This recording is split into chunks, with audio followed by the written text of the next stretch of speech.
பிரியாணிக்கு தேவையான அரிசிங்க. இதால் 1 கப் அரிசி 3 டம்ளர் தண்ணி ஊற்றினா போதும். அதுக்கு தேவையான வெங்காயம், தக்காளி, புதினா, மல்லி, இஞ்சி பூண்டு பேஸ்ட் அரைச்சி வச்சுருக்கேன்.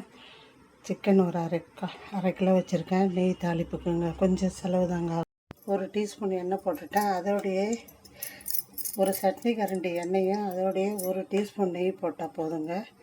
எண்ணெய் காஞ்சிருச்சு. பட்டை, கிராம்பு எல்லாத்தையும் போட்டு தாளிப்பு போட்டுடணுங்க. இருக்குது. இப்போ வெங்காயத்தை போட்டுடணும்.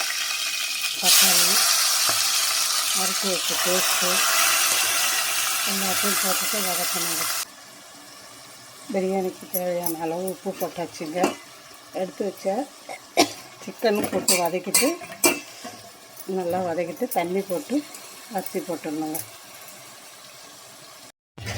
எல்லாம் வதங்கிடுச்சுங்க. அரிசியை போட்டுட்டு 1 டம்ளர் அரிசிக்கு பாசுமதி ரைஸ் 3 டம்ளர் தண்ணி ஊற்றணுங்க.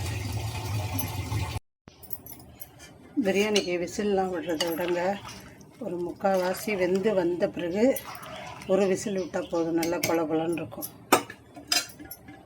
ஹோட்டல் பிரியாணி மாதிரியே இருக்குங்க.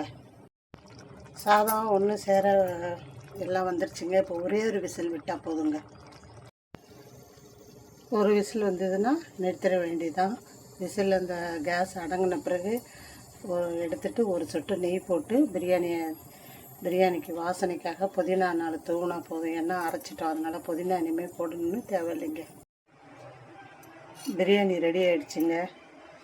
1 டீஸ்பூன் நெய்யும் கொஞ்சோண்டு மல்லி இலை போட்டு சேவ் பண்ண வேண்டியதாங்க. இது போல் நீங்களும் செய்யுங்க. லைக் பண்ணுங்க. வெங்காயம் தயிர் பச்சடி வச்சுக்கணுங்க.